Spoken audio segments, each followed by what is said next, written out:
প্রিয় শিক্ষার্থীরা, আসসালামু আলাইকুম। ইজি মেথড ক্লাসরুমের পক্ষ থেকে তোমাদের সবাইকে শুভেচ্ছা এবং অভিনন্দন। তো তোমাদের এসএসসি পরীক্ষা খুবই সন্নিকটে, মেবি রোজার পরে তোমাদের এসএসসি পরীক্ষা দিয়ে দেবে। ঠিক আছে, তো তোমরা অনেকেই জানতে চেয়েছো যে আমাদের যে একটা শর্ট সাজেশনটা দেওয়া যায় কিনা।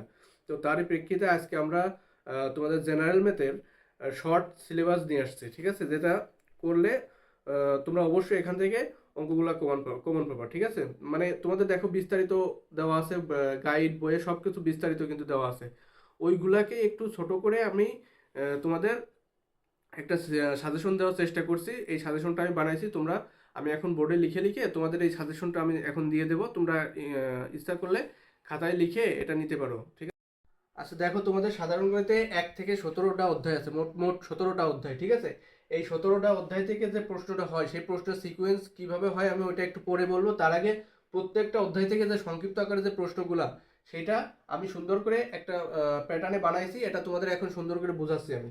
দেখো, প্রথম অধ্যায় থেকে যদি প্রশ্নটা হয় সেটা হচ্ছে √2 একটি অমূলদ সংখ্যা, অর্থাৎ এই যে যে অমূলদ সংখ্যার এই যে অঙ্কটা, অর্থাৎ মৌলিক সংখ্যার যে বিষয়টা, মৌলিক সংখ্যা কোনটা, 2 একটা মৌলিক সংখ্যা, 3 একটা মৌলিক সংখ্যা, 5 একটা মৌলিক সংখ্যা, এইগুলাকে রুট করলে এগুলো অমূলদ সংখ্যা হয় কিভাবে সেটার প্রমাণ এই প্রথম অধ্যায় থেকে প্রশ্ন আসলে এটাই হয়।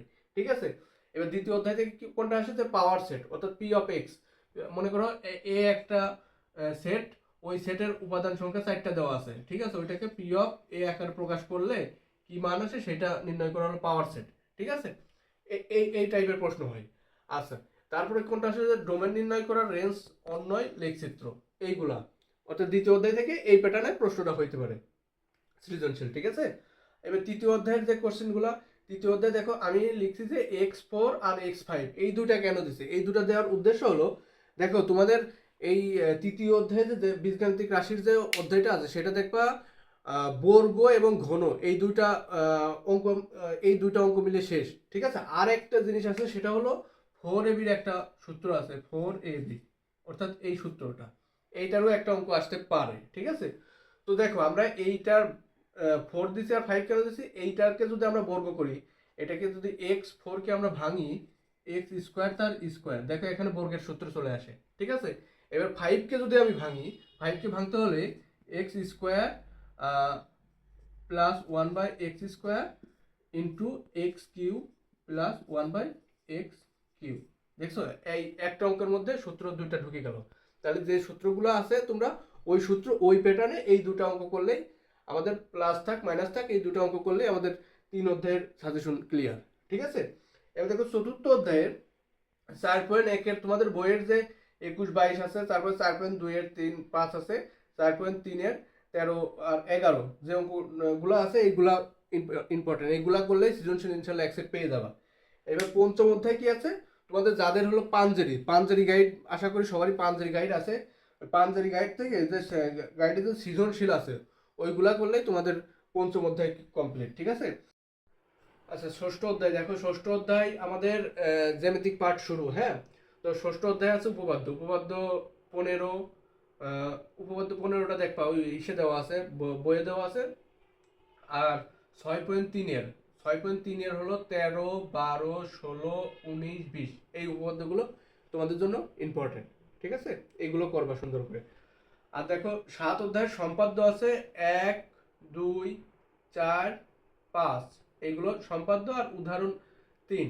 ঠিক আছে, এটা আছে। আর এই অধ্যায়ের আর আর দুটো উপপাদ্য আছে, সেটা হলো যে BOC সমান 90 ডিগ্রি প্লাস হাফ এ কোণ। ঠিক আছে, আর একটা আছে BOC equal to 90 degree minus half এ কোণ। যে এই দুটো উপপাদ্য, এই উপপাদ্যগুলো দেখবা আমাদের ক্লাসে করানো আছে। হ্যাঁ, এই দুটো উপপাদ্য খুবই ইম্পর্টেন্ট, এখান থেকে আসে মাঝে মাঝে। এবার 8 অধ্যায় দেখো, 8 অধ্যায়ে আমরা জানি যে বৃত্ত সম্পর্কিত উপপাদ্যগুলো থাকে। ঠিক আছে, তো 8 অধ্যায়ের উপপাদ্যগুলোর মধ্যে এই 17, 18, 22, 24, 25 এগুলো খুবই খুবই ইম্পর্টেন্ট উপপাদ্য, দেখো বৃত্ত সম্পর্কিত এই উপপাদ্যগুলো। আর অনুসিদ্ধান্ত যে 3টা আছে, অনুসিদ্ধান্ত 3, এই 3টা করবা। আর সম্পাদ্য 8, 9, 11, অর্থাৎ পরিবৃত্ত, অন্তর্বৃত্ত, বহির্বৃত্তর যে সম্পাদ্যটা ছিল না, ওইখান থেকে দেখবে একটা সম্পাদ্য আসবে। হ্যাঁ, আচ্ছা এইবার আসলে আমাদের 9 অধ্যায়। 9 অধ্যায় আমরা কি জানি? 9 অধ্যায় জানি আমরা ত্রিকোণমিতি।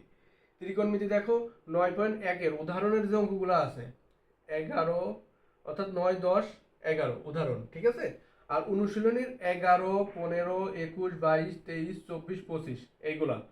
এইবার 9.2 এর অনুশীলনীর 18, 19, 20, 21 আর 23 থেকে 26 পর্যন্ত দেখবা। এই 23 থেকে 26 পর্যন্ত অঙ্কগুলো হলো মান নির্ণয়ের অঙ্ক, অর্থাৎ থিটার মান বের করা সেই অঙ্কগুলো আছে। এইখান থেকে একটা অঙ্ক থাকবেই, মনে করবা এইখান থেকে একটা অঙ্ক অবশ্যই থাকবে। আর বোর্ডের যে সিকিউগুলো অর্থাৎ বোর্ডের যে অঙ্কগুলো আছে যদি ওইগুলা করতে পারো তাহলে মনে করবা 9 অধ্যায় থেকে অঙ্ক ক্লিয়ার। আর 9 অধ্যায় থেকে কিন্তু এক সেট প্রশ্ন আসবে। আচ্ছা, এবার কোথায় আমি তাহলে 9 অধ্যায় পর্যন্ত তোমাদের যে সিলেবাসটা দিলাম, হ্যাঁ, আমি নেক্সট ক্লাসে এই 10 থেকে 17 অধ্যায় পর্যন্ত যে সিলেবাসটা আছে ওইটা দিব। আচ্ছা, তারপরে আমি এখন একটু সিকোয়েন্সটা দেখাবো যে কোন কোন অধ্যায় থেকে তোমাদের প্রশ্ন আসবে, কোন কোন অধ্যায় থেকে আসার সম্ভাবনা কম। সো তোমরা এই প্যাটার্ন ফলো করে তোমরা পরীক্ষার প্রস্তুতিটা নিয়ে নাও। কারণ দেখো তোমাদের কিন্তু দেখো 17টা অধ্যায় আছে, সব অধ্যায় যদি তোমরা করতে যাও ওটা কিন্তু ফিল আপ করতে পারবে না, কখনোই পারবে না। একটা স্টুডেন্টের পক্ষে কখনোই সম্ভব না যে 17টা অধ্যায় ফিল আপ করে পরীক্ষা দেওয়া। কারণ 17 অধ্যায় থেকে যদি তুমি দেখো 10টা করে যদি অঙ্ক করো তাও 170টা সৃজনশীল আছে। 170টা সৃজনশীল অঙ্ক করে তোমার বোর্ডে পরীক্ষা দেওয়া সম্ভব? কখনোই সম্ভব না। এই জন্য কিছু মোস্ট ইম্পর্টেন্ট অঙ্ক থাকে, কিছু লেস ইম্পর্টেন্ট অঙ্ক থাকে। সো লেস ইম্পর্টেন্ট একটু কম করে আমরা মোস্ট ইম্পর্টেন্ট অঙ্কের দিকে একটু ধাবিত হবো। আর সবসময় মনে রাখবা যে একটা জিনিস দেখবা যে কোন কোন অধ্যায় থেকে আমার অঙ্ক আসবে। মনে করো ত্রিকোণমিতির কথা বলি, ত্রিকোণমিতি থেকে এক সেট অঙ্ক অবশ্যই আসবে, তাহলে আমাদের ত্রিকোণমিতিটা একটু ভালো করে করতে হবে। এবার তোমার বীজগণিতিক পাঠটা বলি। এই বীজগণিতিক পাঠে কি আছে যে দেখো বীজগণিতিক পাঠে অর্থাৎ ক বিভাগ ওইখান থেকে 5 থেকে 6-7টা অধ্যায় মিলায়ে ওই 3টা সেট কোশ্চেন হয়। তাহলে ওইখান থেকে ওইটা কিন্তু লেস ইম্পর্টেন্ট, ঠিক আছে? ওইখান থেকে তুমি যে এই এই অঙ্কটা করে এটা পাবো এই অধ্যায় থেকে আসবে এমন কিন্তু বলতে পারবে না, ঠিক আছে? কিন্তু ত্রিকোণমিতি, পরিমিতি, পরিসংখ্যান এইগুলা করলে কিন্তু তুমি অবশ্যই এক সেট অঙ্ক কমন পাবা, ঠিক আছে? তোমাদের আমি এখন সিকোয়েন্সটা দেখাচ্ছি যে কোন কোন অধ্যায় থেকে কোন কোন সেট প্রশ্ন আসে, ঠিক আছে? আচ্ছা, এখন দেখো তোমাদের ক বিভাগ, খ বিভাগ, গ বিভাগ, ঘ বিভাগ এই 4টা বিভাগে 11টা কোশ্চেন থাকবে, ঠিক আছে? তো এই কোশ্চেনগুলো কোথা কোথা থেকে আসে আমি একটু বলে দিই। দেখো তোমার ক বিভাগের যে কোশ্চেনগুলো হয়, ক বিভাগে আমরা জানি বীজগাণিতিক রাশি, ঠিক আছে? এই কোশ্চেনগুলো ম্যাক্সিমাম হয় দেখো দ্বিতীয় অধ্যায়ে সেট ফাংশন আছে, তৃতীয় অধ্যায় বীজগাণিতিক রাশি আছে, চতুর্থ অধ্যায় সূচক লগারিদম, পঞ্চম অধ্যায় এক চলক বিশিষ্ট সমীকরণ এবং 13 অধ্যায় সসীম ধারা। এই যে পাঁচটা পাঁচটা অধ্যায় থেকে ম্যাক্সিমাম কোশ্চেনটা হয়ে থাকে। এই তিন সেট কোশ্চেন এখান থেকেই হয়ে থাকে, ঠিক আছে? তো দেখো তোমরা এই আমি কিন্তু শর্ট করছি, শর্ট করেই 5টা বানাইছি, 5টা থেকে এই 3টা আসবে, অর্থাৎ 3 সেট কোশ্চেন হবে। তাহলে শর্ট করেই যদি 5টা অধ্যায় থেকে 3 সেট হয় তাহলে তো এখানে আর কোনো অন্য কিছু করার কোনো স্কোপই আসে না। তাহলে এখন দেখো আর একটা বিষয় তুমি খেয়াল করো, খ বিভাগের কথা একটু বলি। খ বিভাগে দেখো জ্যামিতিক যে পার্টটা সেটা হলো 6, 8 এইখান থেকে এক সেট আসবে, 7 অধ্যায় থেকে এক সেট আসবে এবং 14, 15 থেকে এক সেট আসবে। দেখো এইখানে তুমি যদি জ্যামিতিক পার্টটা যদি কমন বাজাইতে চাও তুমি ম্যাথে কিন্তু কখনোই কমন বাজাইতে পারবে না। যেমন এক্স4 প্লাস, আগে যে একটা অঙ্ক দেখালাম x4 প্লাস 1/x4, এই অঙ্কটা কিন্তু হুবহু আসবে না, কখনোই হুবহু আসবে না। কিন্তু তুমি যদি একটা জ্যামিতি করে যাও, মনে করো ওই যে আমি একটু আগে দেখালাম বিওসি প্লাস 90 ডিগ্রি হাফ এখন, এই জ্যামিতিটা সর্বোচ্চ কি করতে পারে ওই বিওসির জায়গা এওবি দিতে পারে, এইটুকু চেঞ্জ করতে পারে, কিন্তু লেখাটাকে কিন্তু সব একই থাকবে। অর্থাৎ জ্যামিতিক সাইডটা যদি তুমি ভালো করে জ্যামিতিক কমন বাজাইতে পারবে, কিন্তু অঙ্কর কিন্তু আমি তোমাকে 100% শিওরিটি দিতে পারতেছি না যে অঙ্ক তুমি কমন বাজাইতে পারবে। এই জন্য জ্যামিতিক পার্টটা সবসময় মনে করবে যে জ্যামিতিক পার্ট আমাদের কমন বাজাইতে হবে, ঠিক আছে? তাহলে এবার দেখো গ বিভাগের যে কোশ্চেনটা হয়, গ বিভাগ থেকে 9 অধ্যায় অর্থাৎ ত্রিকোণমিতি থেকে এক সেট, 10 অধ্যায় দূরত্বচ্ছতা থেকে এক সেট আর 16 অধ্যায় পরিমিতি থেকে এক সেট। এইখানে দেখো একটা টুইস্ট আছে, এইখানে তুমি একটা অধ্যায় যদি কমপ্লিট করতে পারো অবশ্যই এক সেট পাবা। যেমন দূরত্ব উচ্চতার অঙ্ক কিন্তু 10 অধ্যায়ে ওই শেষ কমপ্লিট, 9 ত্রিকোণমিতি 9 অধ্যায়ে কমপ্লিট, পরিমিতি 16 অধ্যায়ে কমপ্লিট।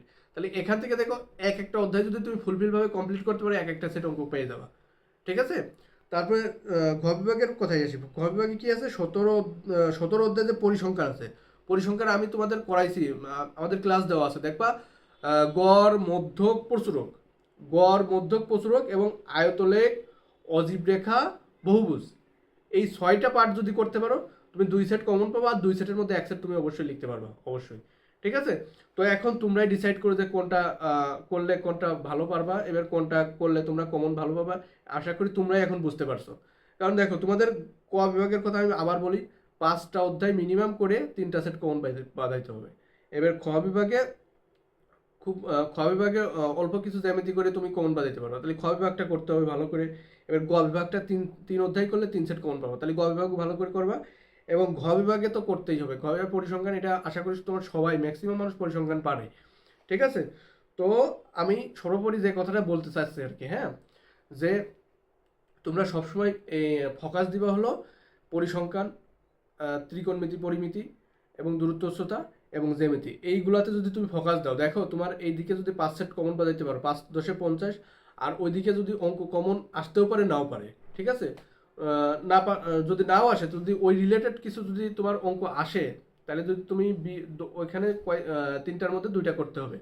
এবার ওই 2টার ভিতর 20-এ যদি তুমি 15ও পাও, তাও দেখো তোমার এদিকে 50 আর 15 65 কিন্তু হয়ে যাচ্ছে। 65 হয়ে গেলে একটা প্লাস পাওয়ার সমূহ সম্ভাবনা থাকে।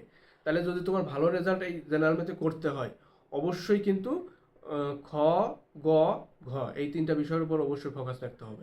ঠিক আছে? তো আমরা আজকে 1 থেকে 9 পর্যন্ত যে শর্ট সিলেবাসে সাজেশন দেওয়ার চেষ্টা করছি, তো এগুলো যদি তোমরা চাও উঠাই নিতে পারো।